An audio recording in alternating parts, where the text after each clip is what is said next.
We have a really important responsibility to get our funding bills passed in a timely and bipartisan way. And the clock is ticking if we want to keep things on track and truly return to regular order for the first time in years.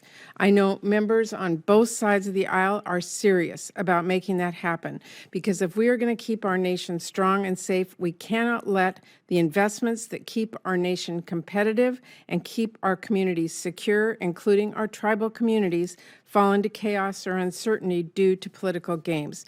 These programs are too important to shortchange, and this moment is too critical to let partisan infighting hold our communities and our country back. So it is important that we are holding this hearing today to make sure our nation meets its obligations to our tribes, honoring their sovereignty and providing the federal investments that we have promised. Because how we are seen in the world isn't just a matter of how much we spend on weapons, it is how we live up to our word. If we expect other nations to trust us, to live up to our global commitments, we have to keep our promises right here at home too. And when it comes to our nation's commitments to tribes, we have a long way to go. Further, the reality is that for many of our nation's toughest challenges, the opioid crisis, the climate crisis, the maternal mortality crisis, and more, our tribes are getting hit the hardest. And yet House Republicans just voted to slash vital support for our tribes. Their Default on America Act would gut funding for tribal law enforcement, education, and healthcare programs. It would cut nearly $1 billion from the Indian Health Service, forcing more than 1,000 doctors, nurses, and staff off the job and cutting care for 2.5 million people.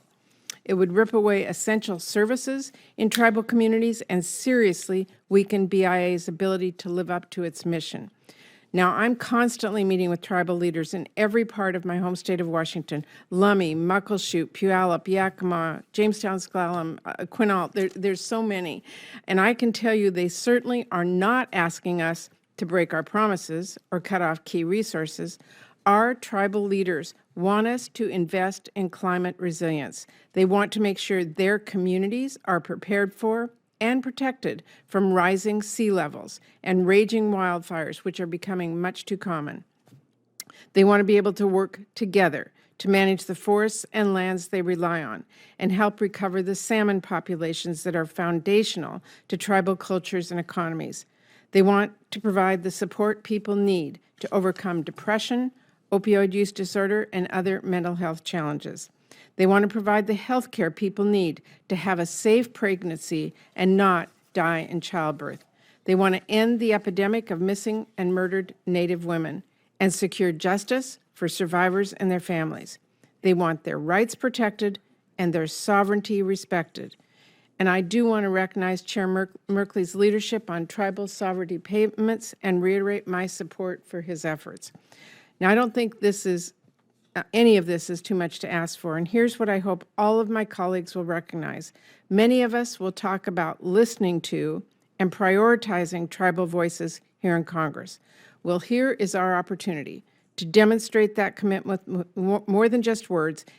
If you support tribes, then support them with the funding that they deserve, because I know our nation is stronger when our tribes are stronger, and that keeping people safe, keeping our communities safe, has to include our tribal communities. So this subcommittee is extremely important, and I want to work with both of you to make sure we do that well. Thank you.